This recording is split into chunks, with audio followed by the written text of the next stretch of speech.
लेकिन मॉडल मुझे बहुत शानदार यहाँ पर लग रहा है। अगर आप एक्सप्लेन कर पाएं कि यार चंद्रयान से जुड़े हुआ ये क्या मॉडल बना हुआ है। जी, हमने ये कोशिश करी है कि चंद्रयान को ब्यूटीफुली एक डमी रेप्लिका से समझाने की, क्योंकि तारामंडल में लोग आते हैं, स्पेस साइंस में रुचि रखने वाले लोग आते हैं, स्कूल के बच्चे निरंतर हमसे जुड़े रहते हैं, तो हम किस तरह से बेहतर उन्हें समझा सकते हैं, एक ग्राफिक रिप्रेजेंटेशन देने की प्रयास किया है। तो ये मॉडल में हमने वही समझाया कि लूनर सरफेस पे किस तरह से चंद्रयान 3 के मॉड्यूल काम करेंगे। ठीक है मैम, अगर आप एक्सप्लेन कर पाए कि यहाँ से ये तो तस्वीरें हम सब ने देखी हैं, जी। तो यहाँ से तो लॉन्च हुआ और फिर आगे जी, जैसे यहाँ से हमने लॉन्च किया तो बहुत ही इंपॉर्टेंट लॉन्च व्हीकल है GSLV MK3, जिसको LVM3 LVM4 भी कहा जाता है। हमारा बाहुबली है भारत का और सबसे शक्तिशाली पेलोड ले जाने की दमखम रखता है। इसकी वजह से सक्सेसफुली ये मिशन 14 जुलाई को हमने लॉन्च किया।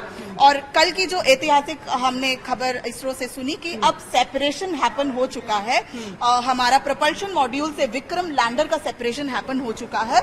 और अब जो आगे की कार्रवाई है, आपसे 5 से 6 दिन का जो समय लगेगा, 23 तारीख तक का जो समय लगेगा, वो अब विक्रम लैंडर के ऊपर जिम्मेदारी रहेगी, क्योंकि अब जो आगे जो स्पीड रिड्यूस करने का काम है इसरो वैज्ञानिकों द्वारा वो किया जाएगा। और 23 तारीख को 5:47 का जो समय निर्धारित किया है, विक्रम लैंडर चंद्रमा के साउथ पोल पर उतरेगा। ठीक है, विक्रम लैंडर के बाद मुझे दिख रहा है सबसे अहम जो होने वाला है अब प्रज्ञान रोवर, बेसिकली जिसमें सारे काम की जिम्मेदारी है। जी, विक्रम लैंडर के ऊपर मेजर जिम्मेदारी है, क्योंकि सॉफ्ट लैंडिंग हमारे लिए एक बहुत बड़ा कंसर्न है। और अगर सॉफ्ट लैंडिंग हो जाती है तो भारत इस रेस में चौथे नंबर पे होगा जो सॉफ्ट लैंडिंग करा सकता है। तो once we will have the soft landing on the lunar surface, तो ये हमारा रैंप खुल जाएगा।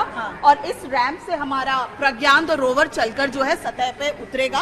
और इसको बग्गी का रूप दिया गया है, इट्स अ रोबोट जो पूरा चलकर चंद्रमा के उस एरिया को, उस अनआइडेंटिफाइड एरिया को जिसपे अभी तक काम नहीं किया गया है, उसकी मैपिंग करेगा, पुष्टि करेगा किस तरीके के खनिज, गैस और अन्य पदार्थ, साथ ही साथ सेस्मिक एक्टिविटीज का भी प्रज्ञान जो है हमें खबर जो है डाटा कलेक्ट करके भेजेगा। जरा एक बार दर्शकों को मैं दिखाऊं कि जहां पर प्रज्ञान रोवर आपको नजर आ रहा है, नीचे का अगर आप बैकग्राउंड देखेंगे तो ये चांद की सतह ही बनाई गई है।